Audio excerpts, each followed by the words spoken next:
Hello दोस्तों, मैं आज ये बताने जा रहा हूँ कि आप 10th के बाद क्या करें, कौन सी स्ट्रीम लें, स्ट्रीम चुनने का मतलब कौन सा सब्जेक्ट से पढ़ाई करें आगे। चलो बताते हैं। मैं साइंस स्ट्रीम यदि आपको पसंद लेना चाहते हैं, मैथ्स, फिजिक्स, केमिस्ट्री या बायोलॉजी पसंद है तो साइंस एक अच्छा ऑप्शन हो सकता है।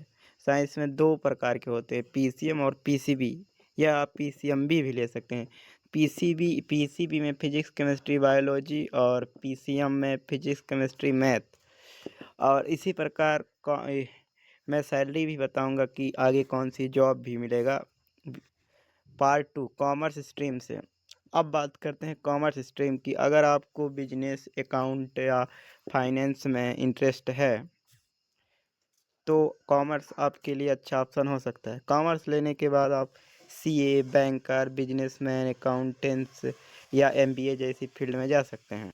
Art stream, part 3, art stream. अब आती है आर्ट स्ट्रीम। कई लोग सोचते हैं कि आर्ट कमज़ोर स्टूडेंट के लिए होती है, लेकिन यह बिल्कुल सरासर गलत है।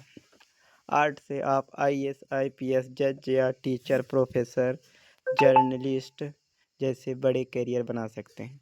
अगर आपको हिस्ट्री, जियोग्राफी, पॉलिटिकल साइंस जैसे सब्जेक्ट पसंद हैं तो आर्ट आपके लिए बिल्कुल सही हो सकता है। इसी प्रकार कौन सी स्ट्रीम चुनें 10वीं के बाद। देखो, साइंस स्ट्रीम की पहले बात करते हैं, पीसीएम या पीसीबी। आप यदि पीसीएम लेते हैं तो इंजीनियर बनेंगे, मतलब मेहनत करते हैं तो इंजीनियर, जेई जैसे पेपर निकालो। 80 लाख से 1.5 लाख रुपए मंथली, ये कम से कम है, अधिक से अधिक बहुत हो सकता है। डॉक्टर, यदि आप पीसीबी में डॉक्टर बनते हैं तो 1 लाख से 2 लाख मंथ का। आप इसी तरह डाटा साइंटिस्ट भी बन सकते हैं, पायलट भी बन सकते हैं, मैथ से पायलट बनते हैं, साइंटिस्ट भी बन सकते हैं आप। इसी प्रकार हम अब कॉमर्स की बात करते हैं। Commerce stream, chartered accountant, CA, 80,000 से 1.5 लाख तक। इसी प्रकार बैंकर, जो मैंने ऊपर बताया, 60,000 से 1,20,000 तक मंथली। इसी तरह सीएस, कंपनी सेक्रेटरी, 70,000 से 1 लाख। टोलॉजिस्ट, 60,000 से 1,20,000 तक आप कमा सकते हैं। इसी प्रकार जज बनने के लिए अलग से बेस्ट कैरियर एकदम सही रहा। जज बनने के लिए आर्ट या साइंस लें, एलएलबी करें, या कॉमर्स से भी एलएलबी करें। फिर एलएलबी करने के बाद जो कि मतलब बीए एलएलबी या बीएससी एलएलबी साथ में कर सकते हैं। फिर जुडिशियल एग्ज़ाम देना पड़ता है, इसके बाद आप मतलब फिर जज बन सकते हैं। थैंक यू वीडियो देखने के लिए। 30,000 तक कि आप जॉब कर सकते हैं। बिजनेस, मतलब बिजनेस कोई भी बिजनेस कर सकते हैं जिसमें आप 1 लाख से 3 लाख लगभग कमा ही लेंगे। फाइनेंशियल एनालिस्ट, 70,000 से 1.5 लाख।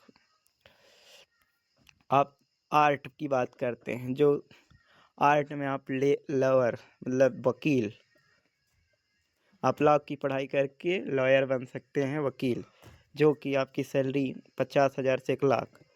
इसी में आता है आईएएस और आईपीएस। आईएएस आईपीएस आप कॉमर्स से भी बन सकते हैं, साइंस से भी बन सकते हैं। जब आप ग्रेजुएट होंगे तो आप आईएएस आईपीएस की यूपीएससी पेपर देंगे तो आप हो सकते। जर्नलिस्ट, जर्नलिस्ट जो मतलब कि जो वहाँ समाचार जैसे टीवी 9, मतलब जो दिखाते हैं ना, वो बोलते हैं जो माइक में, मीडिया वाले, वही जर्नलिस्ट होते हैं, पर छोटे मोटे मीडिया जर्नलिस्ट नहीं होते। टीचर, 40,000 से 70,000 मंथ का कमाते हैं।